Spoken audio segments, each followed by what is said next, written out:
Hello everyone, welcome to this series on literary terms and theories.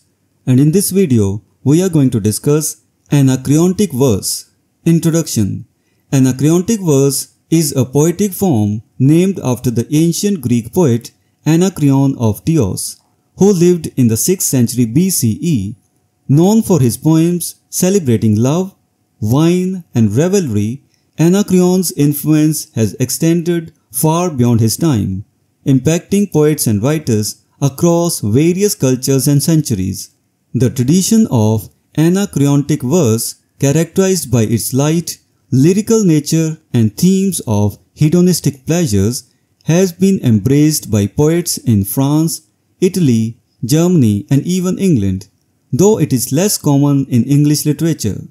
This video explores the origins, influence, and examples of Anacreontic verse, with a focus on its contributions to European literary traditions.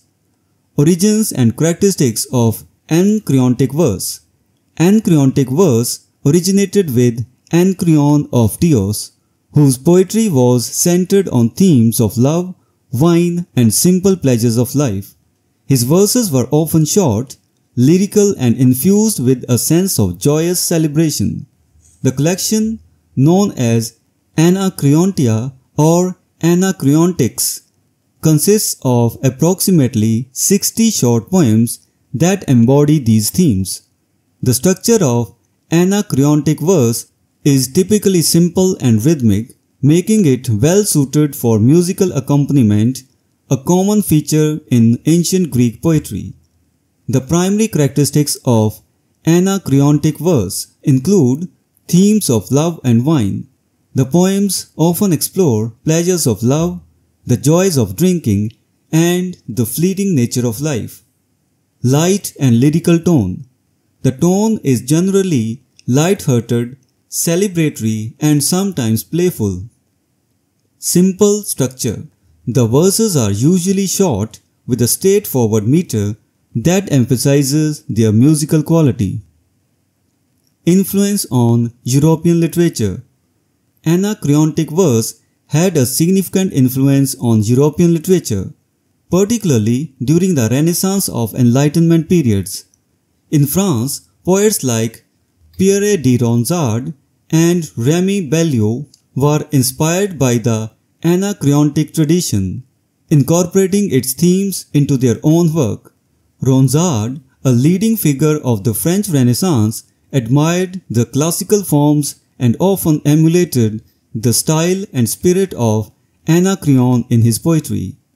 In Italy, the Anacreontic tradition influenced poets such as Torquato Tasso, Giuseppe Parini, and Giacomo Leopardi. Tasso, best known for his epic Gerusalemme Liberata, also explored lighter, lyrical forms of Anacreontic-inspired works. Parini and Leopardi too found inspiration in the simplicity and hedonistic themes of Anacreon's verses, blending them with their unique poetic styles. The tradition also extended to 18th century Germany, where it influenced the work of several lyric poets. German Anacreontic poetry often retained the classical themes of love and wine, but adapted them to the cultural and social context of the time. Anacreontic verse in English literature. While Anacreontic verse is not as prevalent in English literature as it is in French, Italian, or German, there are notable examples of English poets who embraced this classical form. Abraham Cowley, a 17th century English poet, wrote a series of Anacreontics that reflected the influence of Anacreon's themes and style. Cowley's poems often celebrated love, friendship, and the pleasures of life, echoing the light-hearted spirit of Anacreontic verse. Thomas Moore, an Irish poet of the 19th century, also contributed to the Anacreontic tradition in English through his translation of the Odes of Anacreon. Moore's translation brought Anacreon's work to a broader English-speaking audience, preserving the lyrical quality and celebratory themes of the original Greek verses.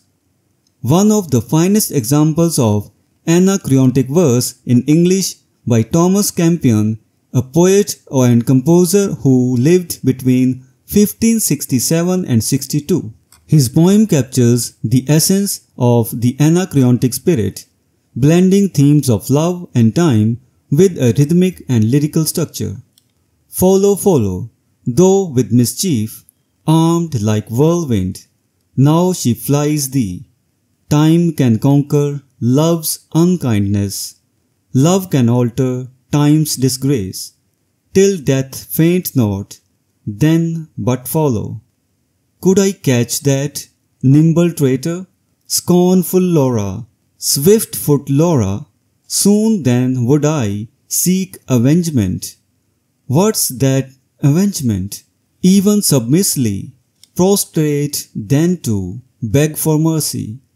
This poem reflects the central themes of Anacreontic verse, with its focus on the pursuit of love and the passage of time, all conveyed through a light and melodic rhythm.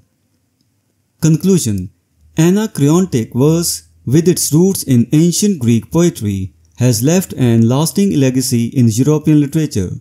Its influence can be seen in the works of poets across France, Italy, Germany and England, where its themes of love, wine, and the celebration of life have been embraced and adapted to different cultural contexts.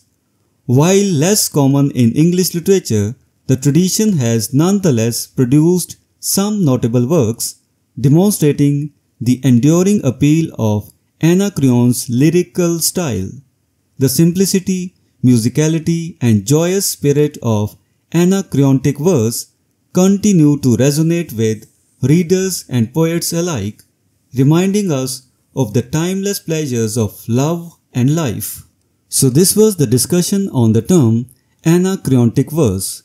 We will meet in the next video and discuss some other term. Until then, goodbye and thank you.